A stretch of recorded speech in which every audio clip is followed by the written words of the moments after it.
So tell us a bit about, firstly, multimedia. What does multimedia mean to you? Okay, multimedia means that you can use multiple forms of media. Could be the most basic is one that has sound, video, photos all together. So multiple forms of media in one. So for example, on a Facebook post, you might write something, you might upload a picture, but you might also upload a short video clip with it, and then you might put on a background music or iTunes link. So that's multimedia. Yes, so music, sound, graphics. On a single post, like on... Yes, and writing, multiple things. You can get that through Twitter at the moment, right? The Twitter app. Yes. Yeah. Yes, as well. Instagram. Instagram is the same. Yeah. All right, so that's that. What about polymedia? What's polymedia? Well, you might have encountered Miller's work in Madianu when they talk about Introduction to Digital Anthropology, and and Horst, Heather Horst as well. Well, they actually said that polymedia is a better way of understanding these kind of digital online communication than multimedia. So they actually critique multimedia. The concept of multimedia. The concept of multimedia. Yeah, they're saying that, these digital communication, okay, they've got multimedia, but there's something else besides multimedia. Multimedia doesn't capture these kinds of communication. There is what they called polymedia experiences. So, smartphones, smartphone is a multimedia device, for example. You can take videos, you can take pictures, you can record voices, you can type, so that's a multimedia device.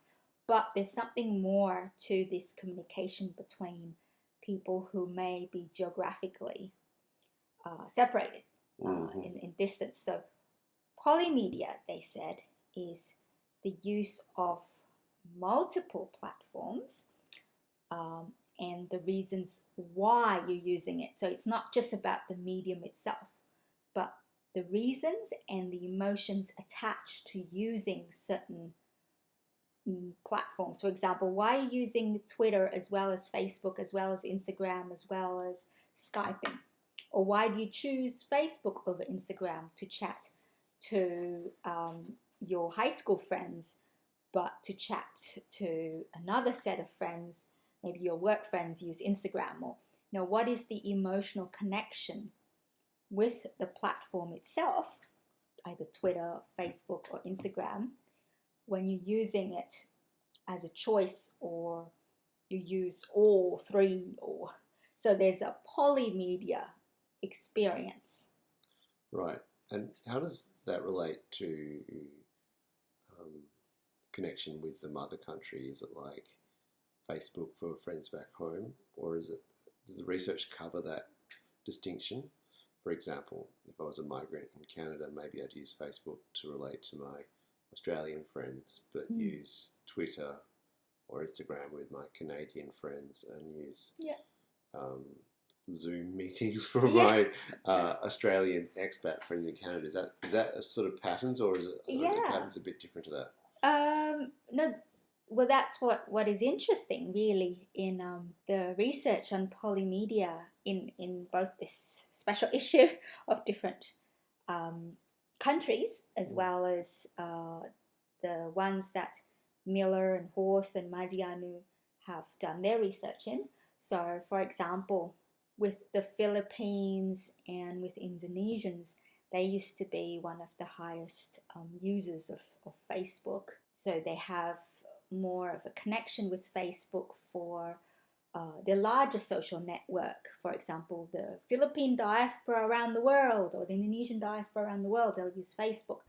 But for family members, say just your mum and dad, cousins, aunties and uncles, they would use WhatsApp. So WhatsApp is now what we call WhatsApp in Australia, right? Yeah.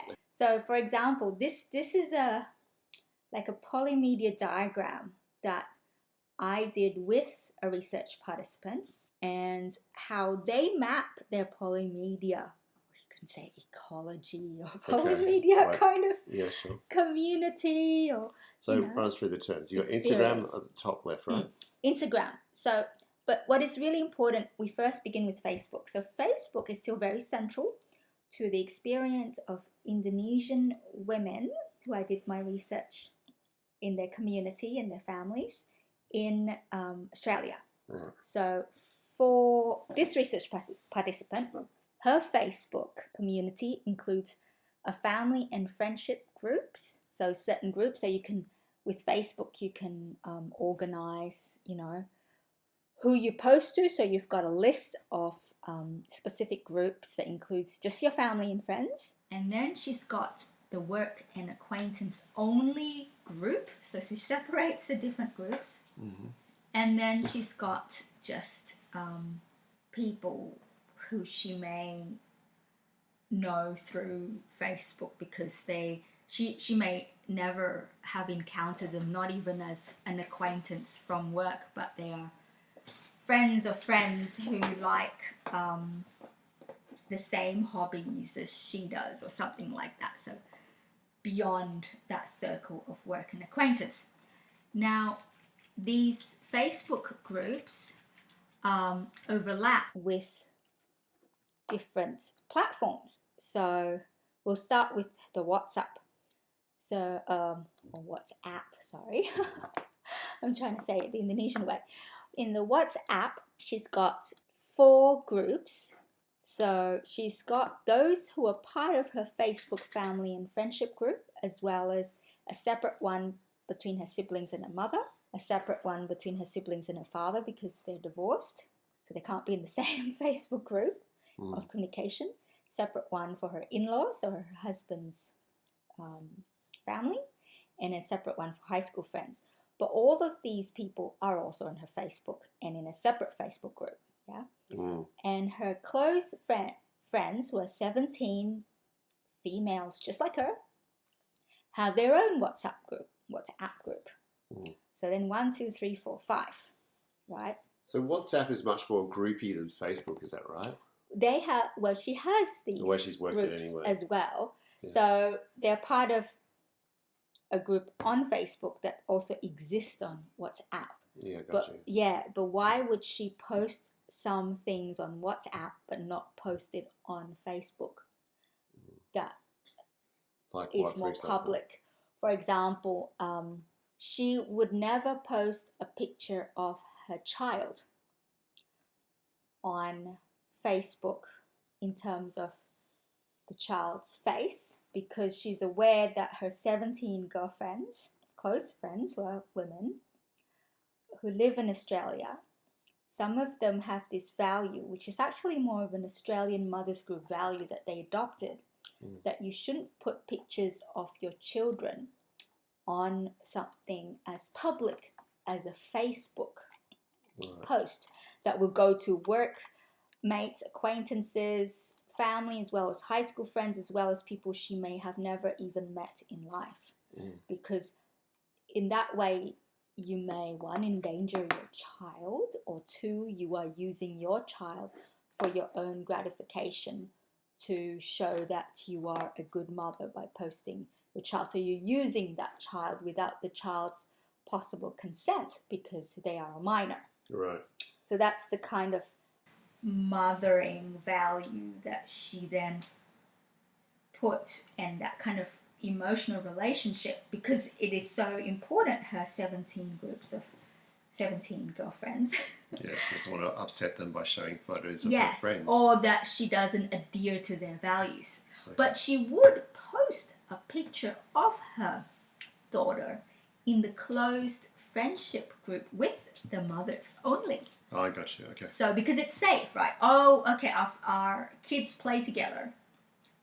This one will only go to you. We'll show a picture of you and your kids, but we've got the same value. We're not going to ever post pictures of our kids publicly, just amongst ourselves. So it's funny you're saying this is not something you come across in Indonesia much, but amongst Indonesian migrants in Australia, and also against you find that in non-Indonesian migrant in mothers generally in Australia, there's this attitude that social media is an unsafe place for their children.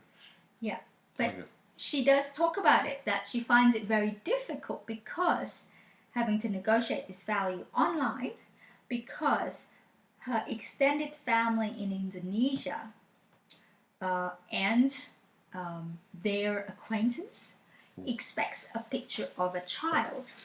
Yeah. Because in Indonesian value, she has to show that she's a good mother. A mother is the most valued identity. So to be a mother, you have to show yourself with a child.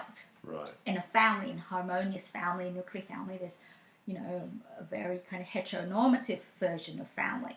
Right. So they're saying, well, you're only posting things that are related to work, for example. Where's your pictures of your children? Sure. You know, are you a mum or are you not a mum?